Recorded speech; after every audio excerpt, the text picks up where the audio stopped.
Hello and welcome to Guns and Gear.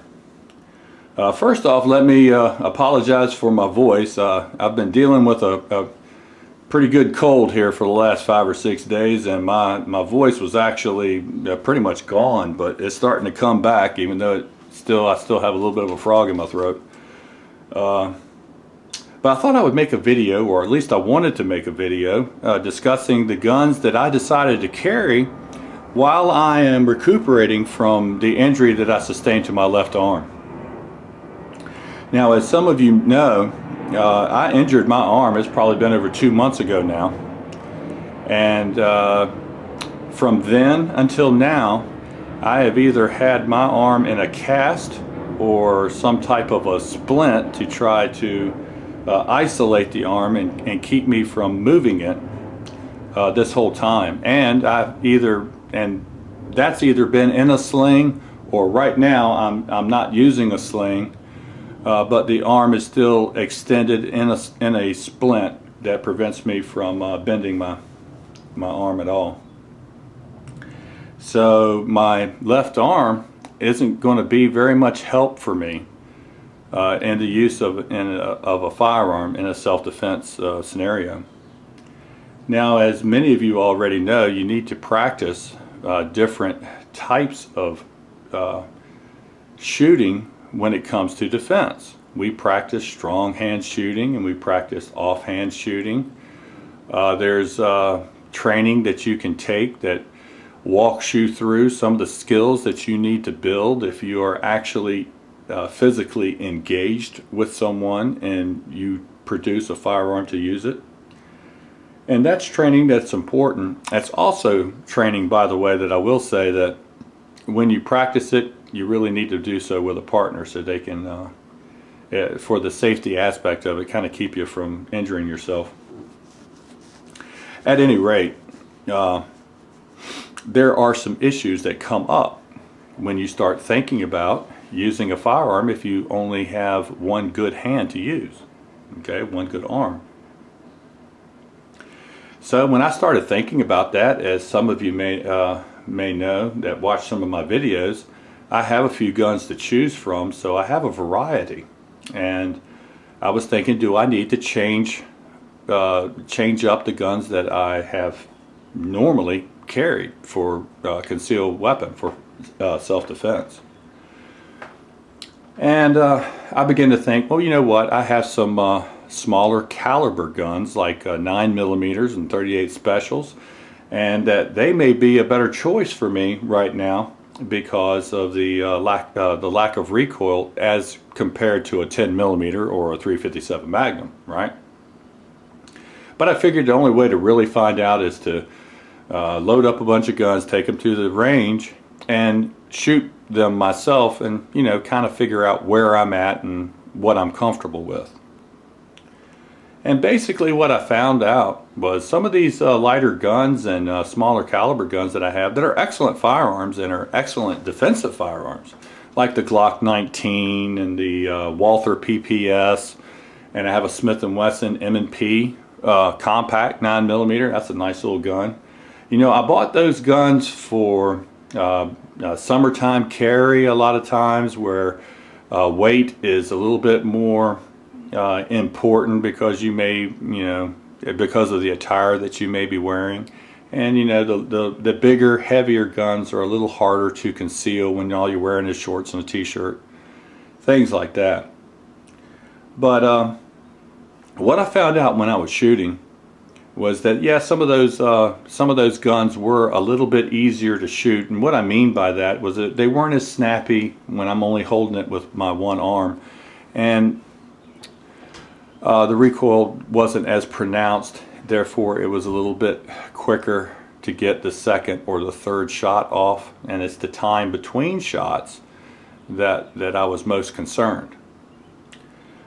But you know what? It wasn't that much of a difference.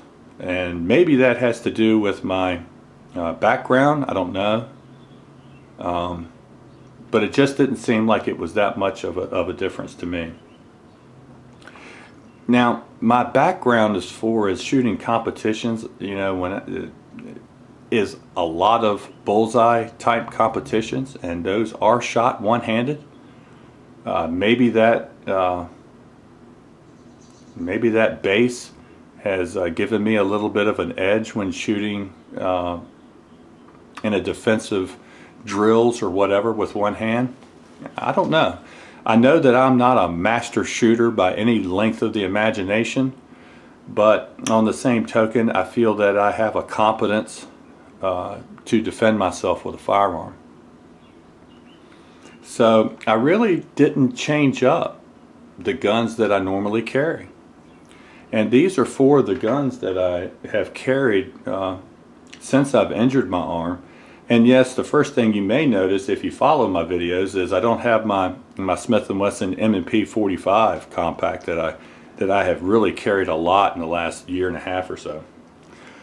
And that's because I took out the big old 1911, as heavy as it is, and maybe because of the weight and the size of the gun, but you know, it shot really well with one hand. I have a lot of experience shooting competitions with a similar type gun. Maybe again that has something to do with it. I don't know. I decided that my little 1911 here still fills the bill as an excellent concealed weapons gun, even with an injured left arm. Now again, I've always enjoyed carrying a K-frame, and this is a Smith & Wesson Model 66 here with a 3-inch barrel. It's in .357 Magnum, and I can carry 38s or 38 plus P or 357 Magnum in that gun. But I found that the defensive loads in 125 grain, where they are extremely loud, they really aren't that snappy. Now I have a 38 on the table, and that's right over here, as you can see, and that's a Colt Detective Special.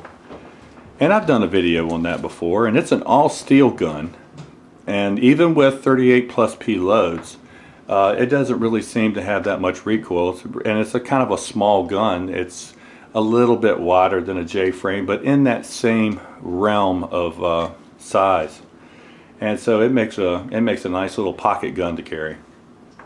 Now the gun at the top is the H&K P30, and the more I shoot that gun, the more I like it. It is really turning out to be one of my favorite handguns. HK, in my opinion, really knocked one out of the park with ergonomics when they designed the P30, because of the fact that you have multiple back straps and multiple side panels that you can change the thickness and the way the gun feels. You really don't have very much bad to say. You can pretty much make that gun feel the way that you want it to feel.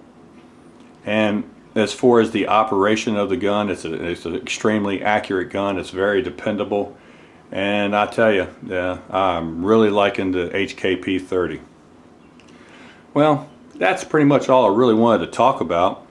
Be kind of interesting to hear what some of you folks may have to say about that. I don't know if any of you may have injured an arm or something of that nature.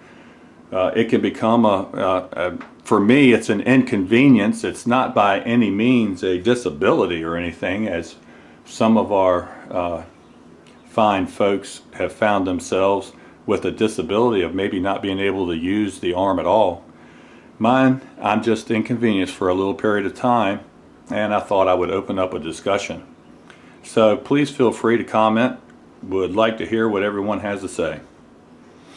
As always, I thank you folks for watching my videos, and remember to shoot straight on the range and in life. Thanks.